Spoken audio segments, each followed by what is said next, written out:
Good afternoon, dear Jens, dear Boris, ladies and gentlemen.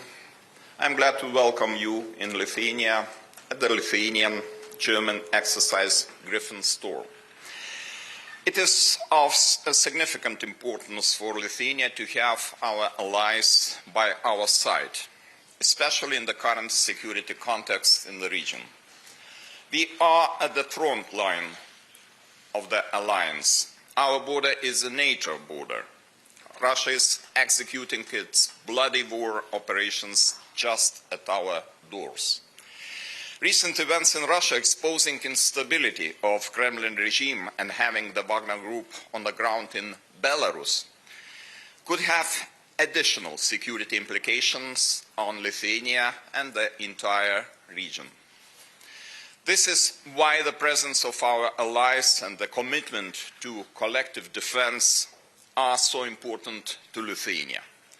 The alliance is as strong as its most exposed spots are, and NATO's eastern flank is exactly that spot. Last year in Madrid, the allies made decisions towards strengthening the eastern NATO flank. I am glad to see these decisions already being implemented here in Lithuania by the permanent presence of the German Forward Command element and regular exercises of German brigade units in our country. Let me emphasize that the deployment of the German brigade in Lithuania is a national security priority for Lithuania. We have allocated significant funds building infrastructure and working on creating excellent training conditions on the ground. Boots on the ground is our absolute priority, and as a host nation we will do our part to provide all the necessary support. Lithuania takes its security and its commitment as a member of NATO very seriously. We are already allocating 2.5% of our GDP to defense spending, with additional opportunities to spend more as a host nation to welcome additional NATO forces. We invest in the infrastructure of military mobility and military ranges, and work to empower our defense industry to be able to contribute to our national and shared NATO needs. We are most thankful to our German colleagues for their long-term commitment to Lithuania's security, the security of the entire region, and their demonstrated leadership in this domain. However, it's important to not stop where we are and continue working on boosting our deterrence and defense. The summit in Vilnius, taking place in a couple of weeks, will be the right moment for that. We need strengthened regional security and military preparedness. Approving regional defense plans is of great importance. I'm glad that we are already able to reach an agreement on NATO's rotational air defense model in the Baltic countries. It is a significant milestone in strengthening our security. We should continue moving in this direction in unity and with resolve. Dear Jens, dear Boris, thank you once again for being here today, and thank you for your commitment to our collective security. Thank you. Thank you, Mr. President. I invite the Secretary General of NATO, Jens Stoltenberg, to take the floor. Dear Gitanas, dear Boris, it's good to be together with both of you here today and to watch this exercise, which is so important for the whole alliance. And it's also great to be together with you just 2 weeks from the Vilnius summit, the NATO summit here in Lithuania. We just had the opportunity to meet some of the Lithuanian and the German troops participating in exercise Griffin Storm, and I thank them for their impressive skills and service. Griffin Storm is one of the biggest exercises in the region this year and demonstrates the ability to rapidly scale up the German-led NATO battle group to brigade size. with the German personnel and the military vehicles deployed operating seamlessly alongside the Lithuanian forces. This exercise sends a clear message. NATO is ready to defend every inch of Allied territory. There are now over 40,000 troops under NATO command, primarily in the eastern part of the alliance, backed by significant air and naval power. We are demonstrating that we can also reinforce quickly whenever needed. Further strengthening our deterrence and defense will be high on the agenda at the Vilnius summit. We are now putting in place new regional plans with specific forces and capabilities assigned to the defense of specific allies. These forces will exercise together regularly. We have also agreed a new rotational model for air and missile defense to allow for swift transition from air policing to air defense. The accession of Finland and Sweden to NATO will further strengthen Baltic security. I spoke yesterday to President Erdogan and I am also in contact with the Swedish and the Finnish government, and we agreed to convene a high-level meeting in Brussels before the summit. This meeting will include foreign ministers, heads of intelligence and national security advisors. The aim is to make progress in completing Sweden's accession to NATO. Support to Ukraine is a top priority for the summit, and I commend both Lithuania and Germany for providing critical support and training which helps save lives every day. At the summit, we will agree a multi-year package of assistance and upgrade our political ties with Ukraine. This will bring Ukraine closer to its rightful place in NATO. At the same time, we continue to monitor the ongoing situation in Russia. The events over the weekend are an internal Russian matter, and one more demonstration of the big strategic mistake that President Putin has made with his illegal war against Ukraine. NATO is also monitoring the situation in Belarus. Allies condemn Russia's announcement about the deployment of nuclear weapons to Belarus. This is reckless and irresponsible. We don't see any indication that Russia is preparing to use nuclear weapons, but NATO remains vigilant. We call on Belarus to stop its support for Russia's illegal war in Ukraine. Moscow is attempting to intimidate us and deter us from supporting Ukraine, but we will not be intimidated. We will continue to stand with Ukraine for as long as it takes, and we will defend all allies against any threat.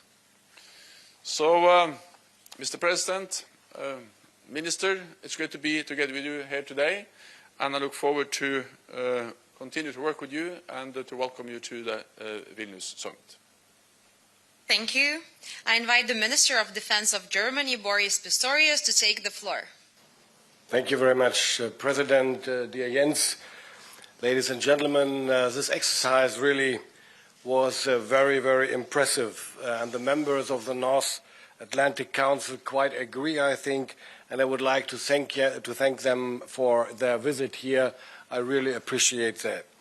The men and women of Armored Infantry Brigade 41 of the Lithuanian Algiras battalion gave a spectacular performance.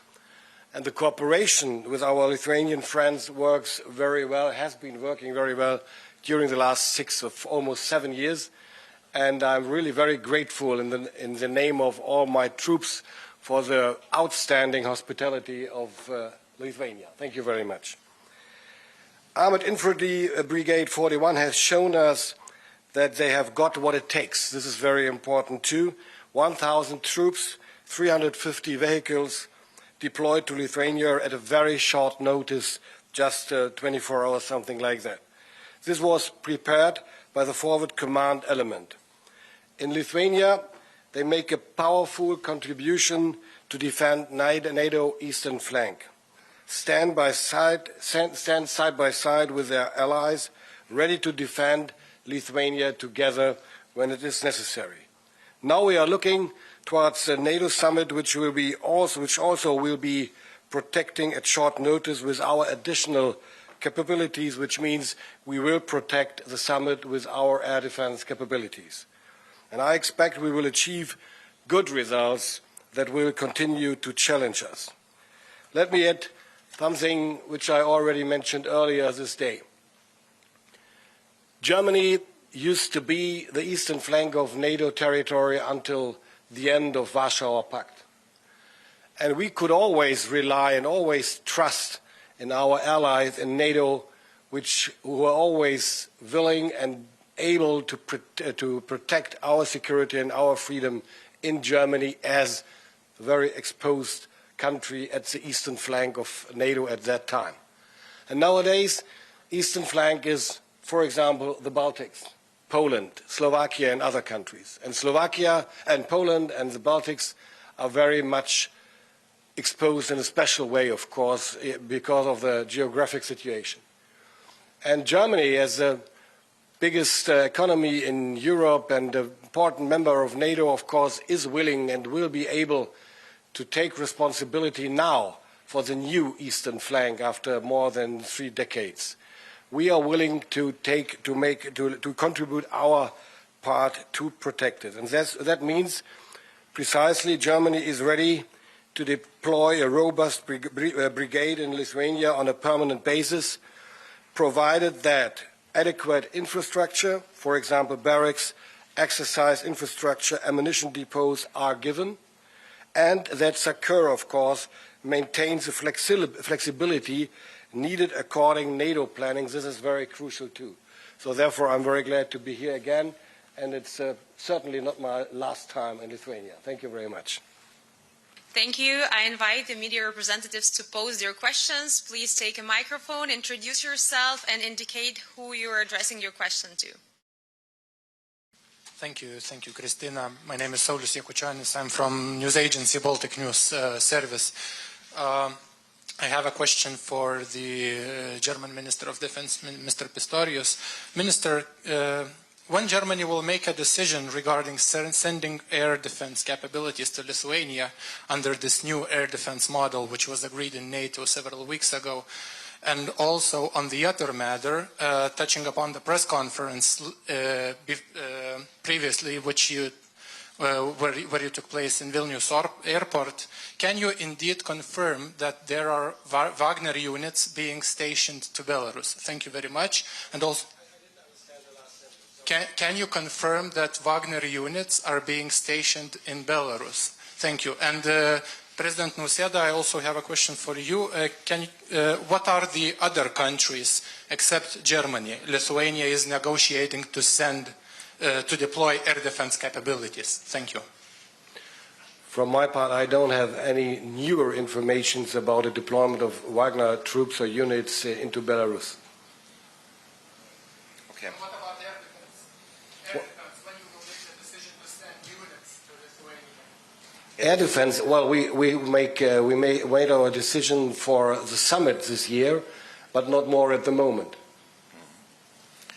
This is the issue I would like to touch too, because air defense systems are critically important, especially in the crisis scenario. Of course, the air policing missions are important during the peacetime, but air defense systems are much more important if the situation starts to deteriorate.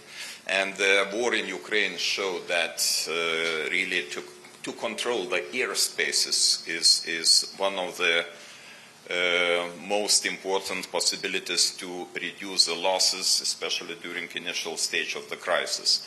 But regarding your question, Yes, Minister already mentioned that now we are talking about air defense systems provided during the NATO summit and shortly afterwards.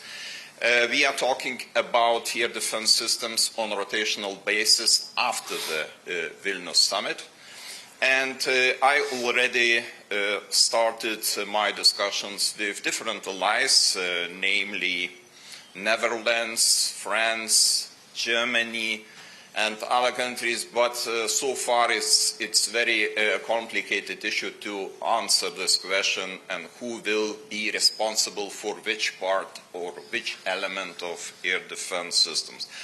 Much more important is that we already have the conclusion or decision on the NATO level that air defense systems in the eastern flank on rotational basis, this is probably adequate response to the current situation, and we are looking forward to cooperate with our partners in the nearest future regarding this issue. Thank you. We have a second media question, please. Natalia Drozdiak from Bloomberg. Thank you so much for the questions. For Secretary Stoltenberg, what impact does NATO expect the Wagner events to have on the battlefield in Ukraine? And German Minister Pistorius, I was curious to ask, why did Germany change its decision about having permanent troops based in Lithuania? Was this at all tied to the Wagner events over the weekend, or was this in motion already before? Thank you. I think what we've seen in Russia over the last days demonstrates the fragility of the German regime. And of course it is a demonstration of weakness. The German regime? When there are... Sorry? Not the German regime. No, sorry, the Russian. sorry. I'm sorry. They're quite stable at the moment. Sorry.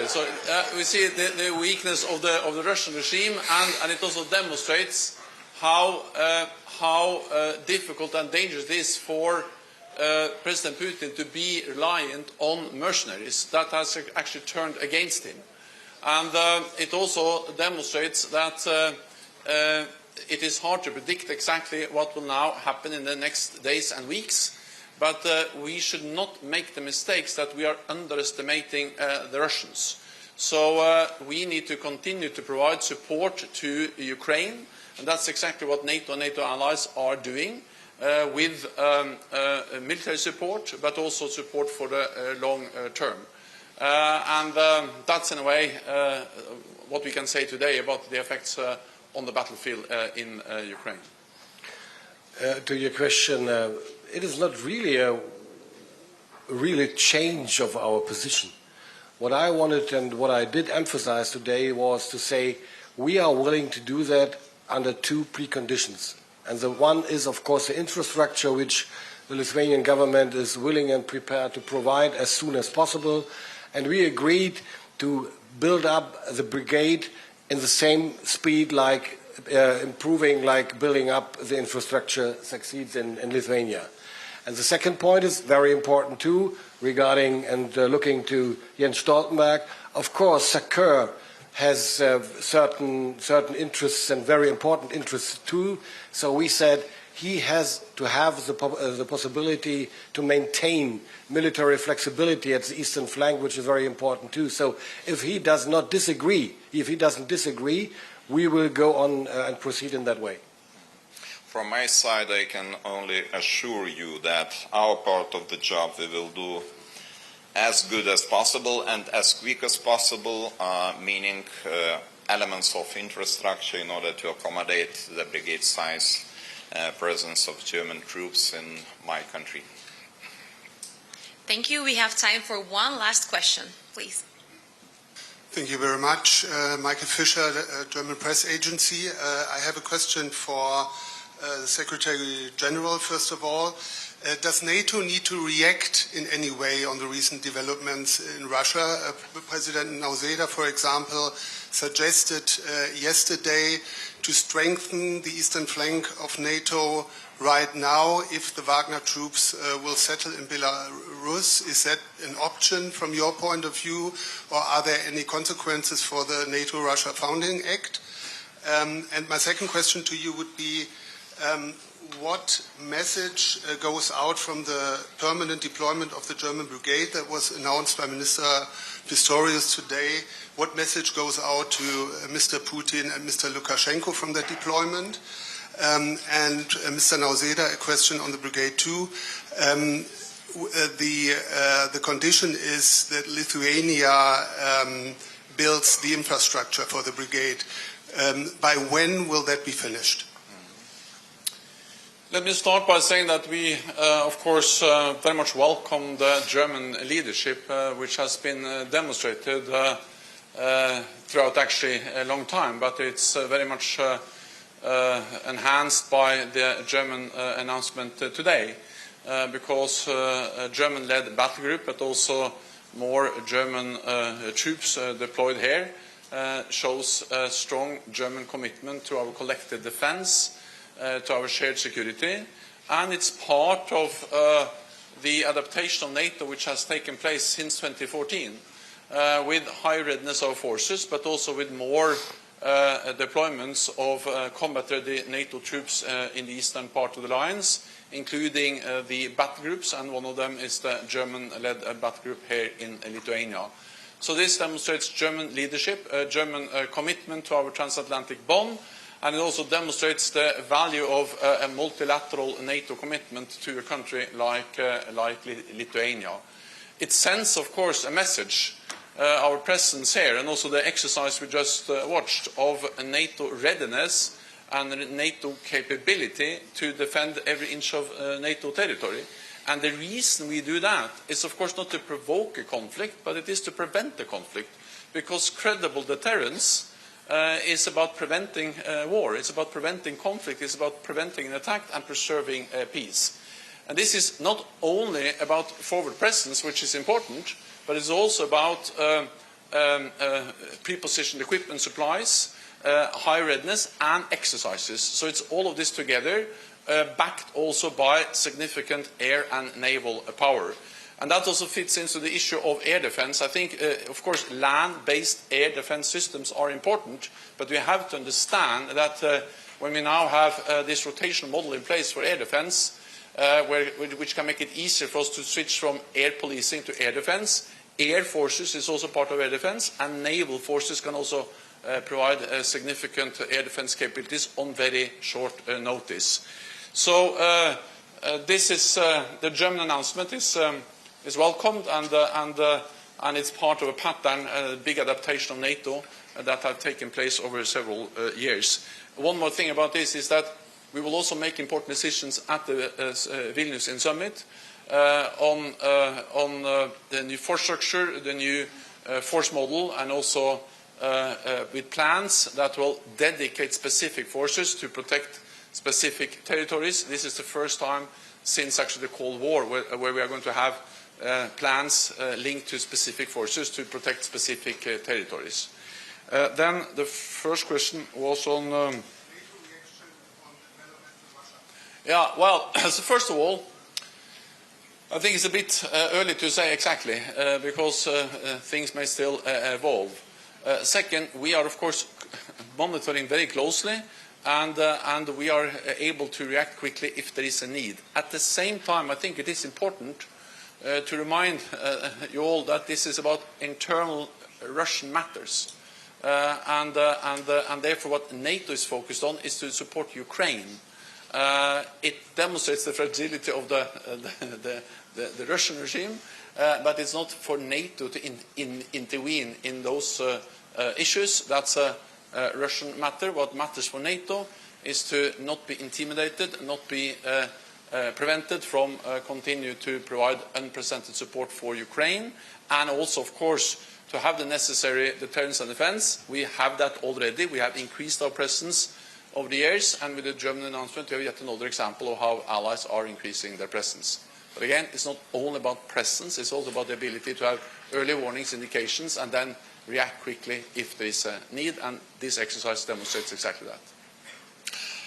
My part of the question, we are simplify the procedures and technical procedures, legal procedures in order to be able to finalize the building of infrastructure by 2026, but I will be not angry if the Minister of Defense, which is sitting in front of me, will finalize in 2025. Anyway, we have a strong political commitment in Lithuania to find out the necessary financial resources in order to be able to finance the needs of infrastructure, but of course, hand in hand, modernization of our armed forces, it's a very important priority to us too. Thank you. The press conference is over. I wish everyone a pleasant afternoon. Thank you.